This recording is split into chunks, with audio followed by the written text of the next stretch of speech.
देखो आज हमारा जो टॉपिक है वो है कोण। क्या है? कोण। और कोण के आधार से देवनारायण योजना में एक क्वेश्चन 100% आएगा।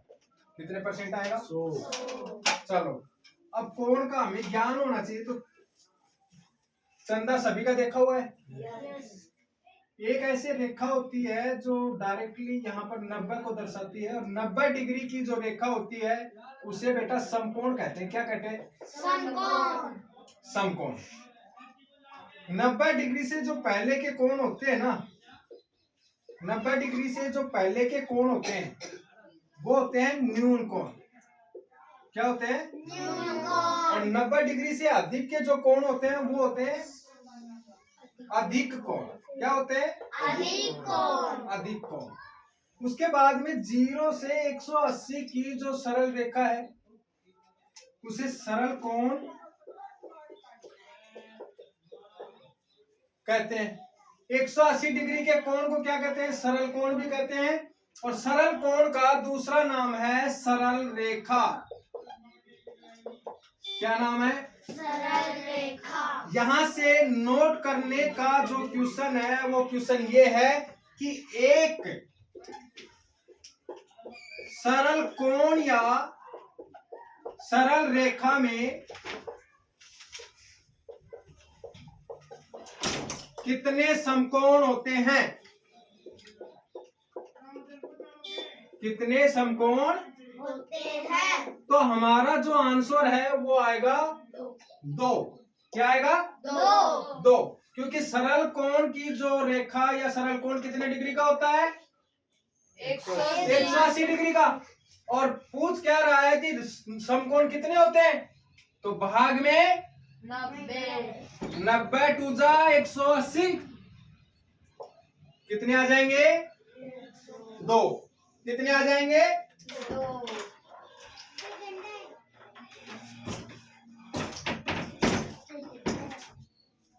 अब हम क्वेश्चन की ओर बढ़ते हैं। ये समझ में आ गया? अब इसी के अंदर से क्वेश्चन पूछे।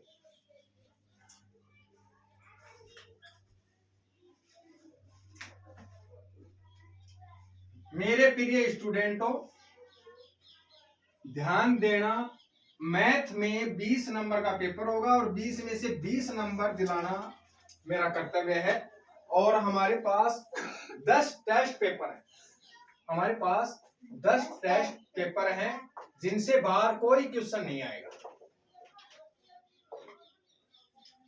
अब हम आगे बात करते हैं। हमारे जो चैनल है उसका नाम है अवाना एजुकेशन एकेडमी, और हमारे जो पर्सनल नंबर हैं वो है 9817810416। इस नंबर पर आप कॉल कर सकते हो, अपने बच्चे को देवनारायण योजना की तैयारी करवा सकते हो। अब कल तक हमने 50 क्वेश्चन क्लियर किए थे। आज 51 का क्वेश्चन है। और 51 का क्वेश्चन क्या है? कोणों के कुल कितने प्रकार होते हैं? तो कोणों के कुल 4 प्रकार होते हैं। कितने प्रकार होते हैं? 4। कौन कौन से होते हैं? समकोण, न्यून कोण, अधिक कोण सरल कोण और सरल कोण। या सरल कोण का दूसरा नाम है वो है सरल रेखा। समझ में आया? क्वेश्चन नंबर जो 52 का है, समकोण से छोटे कोण को क्या कहते हैं? समकोण से छोटे कोण को, अभी मैंने डायग्राम बनवाया था, तो समकोण ये हो गया 90 डिग्री वाला। तो ये पूछ रहा है समकोण से छोटे कोण को क्या कहते हैं? न्यून कोण। क्या कहते हैं? न्यून कोण। अगला क्वेश्चन है, कोण को किसमें मापा जाता है? बेटा ज्यादा आवाज नहीं आनी चाहिए। ये क्या पूछ रहा है? कोण को किसमें मापा जाता है? तो कोण को डिग्री में मापा जाता है। डिग्री जानते हो? इसमें ऑप्शन दे रखा है कोण को किसमें मापा जाता है? किलोग्राम में, डिग्री में, सेंटीमीटर में, मीटर में। तो कभी भी देख लेना, कोण को डिग्री में मापा जाता है। अगला जो क्वेश्चन है, एक आयताकार दीवार। नाइस क्वेश्चन है, इस क्वेश्चन पे ध्यान देना। एक आयताकार दीवार।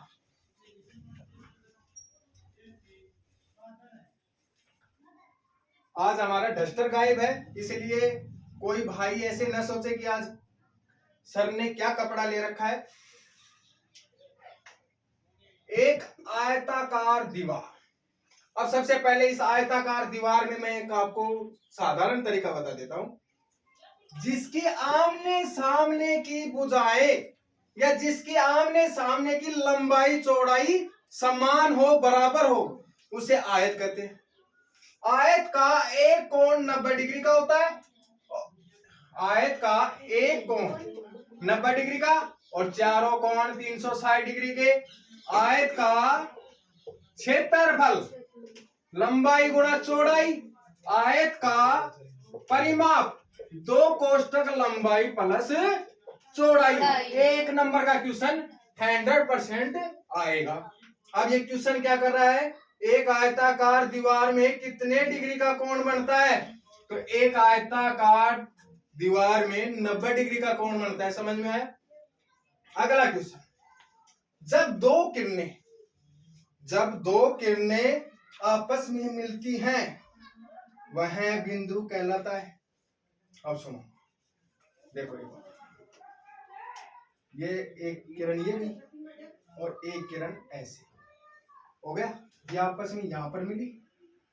जब दो किरणें आपस में ऐसे टकराती हैं उसे क्या कहते हैं, या वो बिंदु क्या कहलाता है? रेखा, कोण, शीर्ष या रेखाखंड?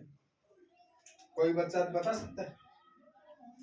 अगर दो बिंदु आपस में मिल जाती हैं उसको एक तरीके से तो केंद्र बोला जाता है। जहां पर वो आपस में मिलती वो केंद्र हो गया, लेकिन वो क्या कहलाता है? वो कहलाता है कोण। क्या कहलाता है? कोण। अब ये रेखा आपस में मिली। अगर मैं इस रेखा को आपस में मिला रहा हूं तो भी ये इधर वाला ये 90 डिग्री का कोण बन गया नहीं? अगर इसको चांदी की सहायता से मापेंगे ना इसको, तो ये बेटा 45 डिग्री का कोण है। ये वाला कभी भी देख लेना। अगला जो क्वेश्चन है, कोण को किसकी सहायता से मापा जाता है? चांदा की सहायता से मापा जाता है। कोण को किसकी सहायता से मापा जाता है? चांदे की सहायता से। या आपके ऑप्शन में क्वेश्चन आएंगे बेटा, और ऑप्शन में अगर क्वेश्चन आ रहे हैं, ऑप्शन में आप कर दोगे। जैसे कोण है ना, चांदा सभी को बता दिया मैंने, तो कोण किस में मापा जाएगा? चांदे से मापा जाएगा। घर की दीवार पर सपर बनी होती है। घर है, किसी का घर ऐसे बना होता है क्या? नहीं बना होता। सभी के घर ऐसे बने होते ना। इस कमरे का अगर हम बात करें तो ये कमरा है चौकोर है ना, तो ये आयताकार कमरा है। क्या है? आयताकार। पर सपर का मतलब होता है सभी, यानी कमरे की सभी दीवारें समकोण पर खड़ी होती हैं। अगर आपको पूछ ले बिजली का खंभा कितने डिग्री के कोण पर है, तो 90 डिग्री पे। अगर आपसे पूछ ले चारपाई के पाए कितने डिग्री पे खड़े हैं, 90 डिग्री पे। अगर आपको पूछ ले पढ़ाने वाला टीचर कितने डिग्री के कोण पर पढ़ाता है, तो 90 डिग्री नहीं है बेटा, 60 डिग्री के कोण पर। अगर कोई व्यक्ति आपको पढ़ा रहा है या कोई अध्यापक आपको पढ़ा रहा है तो वो 60 डिग्री के कोण पर आपको पढ़ाएगा, न कि 90 डिग्री। मैं खड़ा हूं 90 डिग्री पे, लेकिन मैं जब पढ़ाऊंगा झुकूंगा तो ये मेरा 60 डिग्री का कोण होगा। समझ में आया? अगला जो क्वेश्चन है, 180 डिग्री का कोण क्या कहलाता है? सरल कोण या सरल रेखा। अगला जो क्वेश्चन है, समकोण खालिस्तान न्यून कोण। अब बड़ा कौन सा है भाई इसमें? समकोण। चिन्ह लगा दोगे समकोण का। अगला जो क्वेश्चन 135 डिग्री का कोण। अब 90 डिग्री से 135 डिग्री का कोण क्या है? बड़ा, तो क्या हो गया? अधिक कोण। एक पूर्ण कोण समकोण, एक पूर्ण कोण यानी 180 डिग्री का, और समकोण कितने हो गए? 2। मैंने बताया था ना, नोट कर लो। 180 डिग्री के कोण में 2 समकोण। अब आगे जो क्वेश्चन है वो देखो।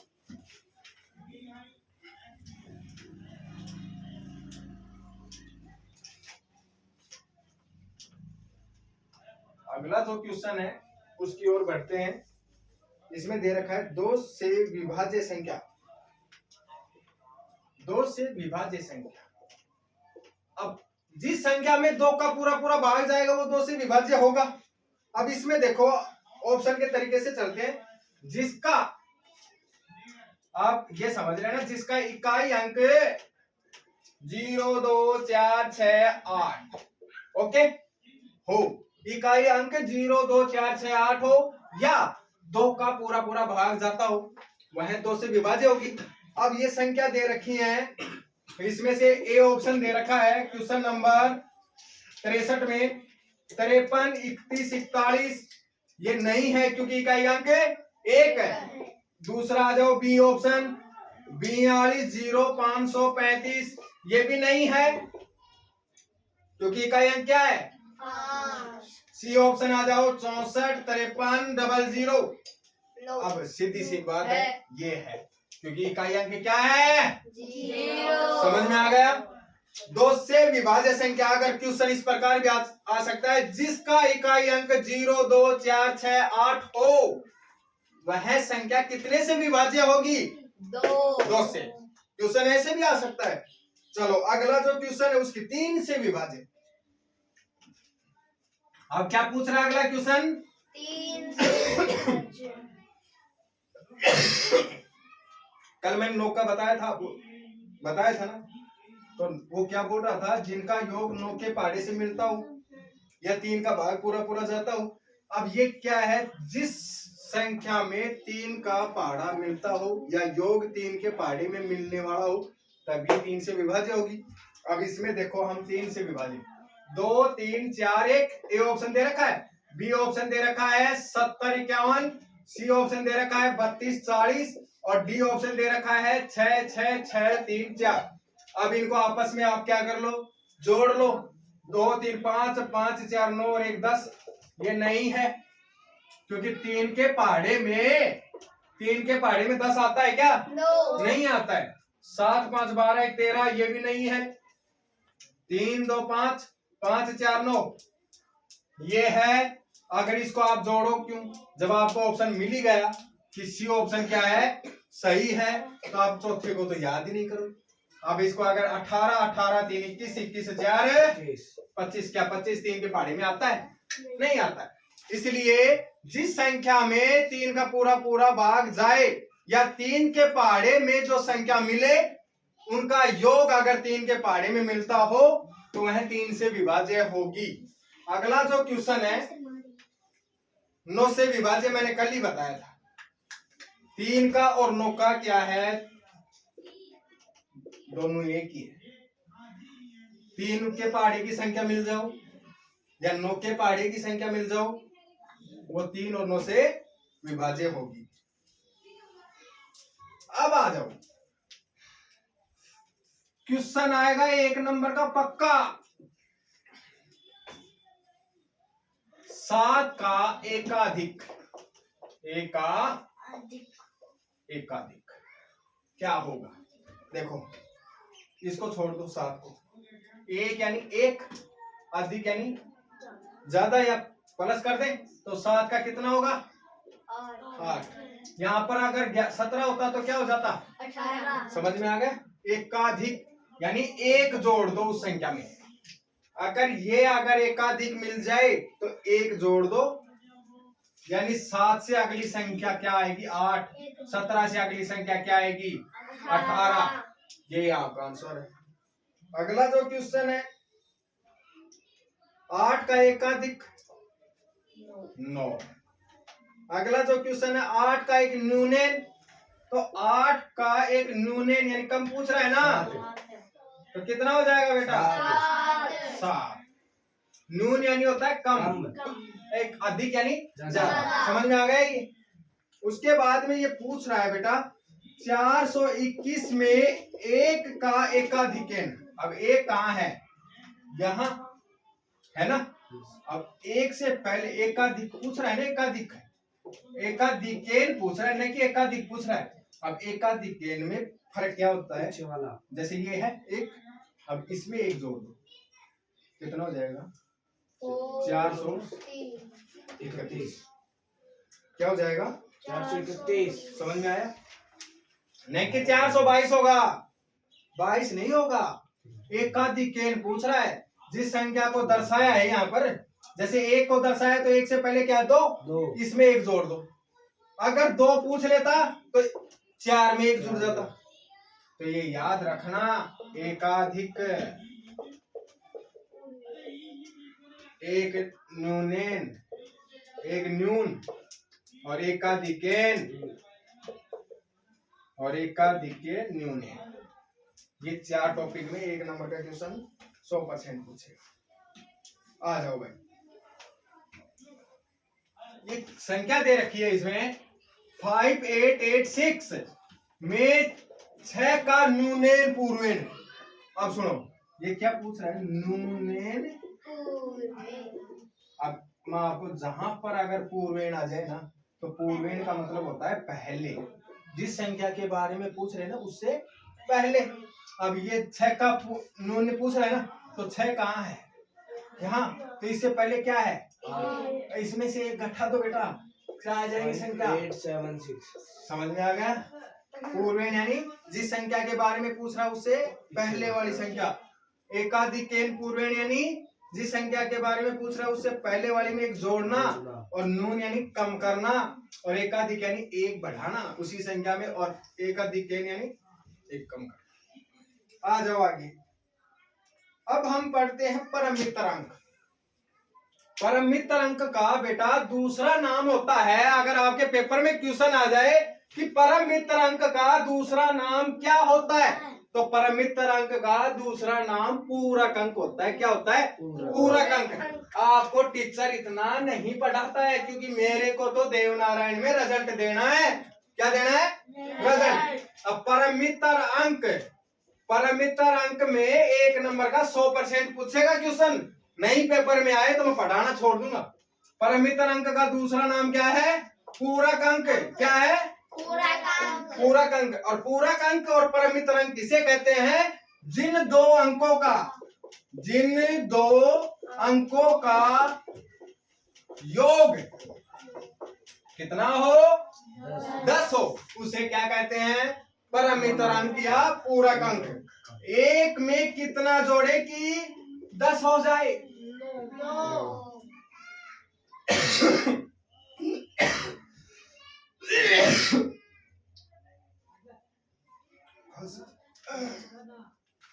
तबे डाउन है भाई, तबे डाउन होते हुए भी मैं सभी बच्चों तक अपनी मैथ की क्लास, हिंदी की क्लास सभी पहुंचा रहा हूं।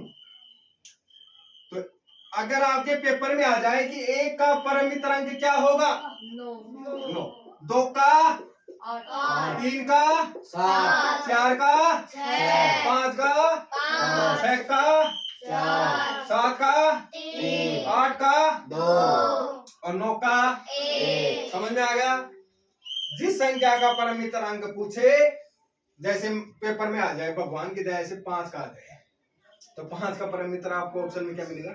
5। समझ में आ जाएगा? परमित्र अंक किसे कहते हैं? जिन दो अंकों का योग 10 हो।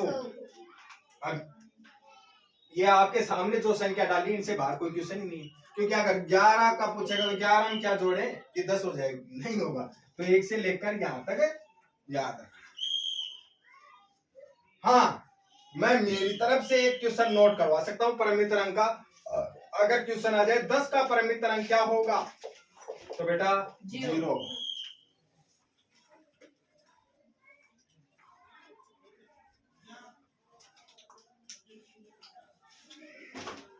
अगला जो टॉपिक है वो है चरम अंक, और ये टॉपिक भी नहीं है और ये क्वेश्चन भी नहीं है, और ये पेपर में सॉलिड आ सकता है।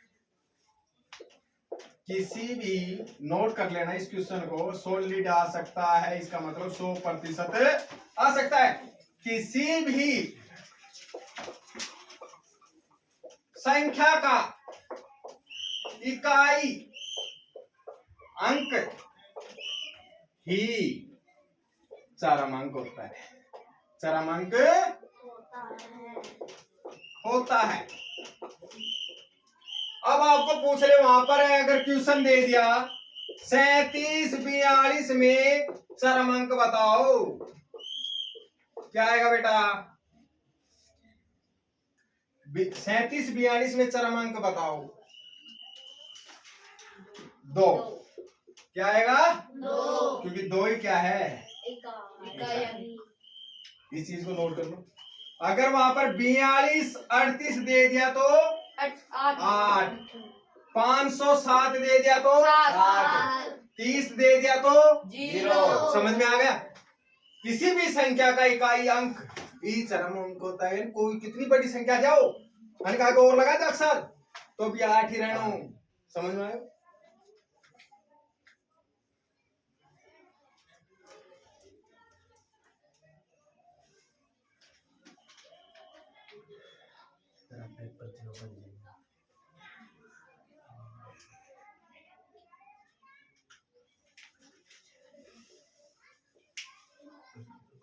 अगला जो टॉपिक है,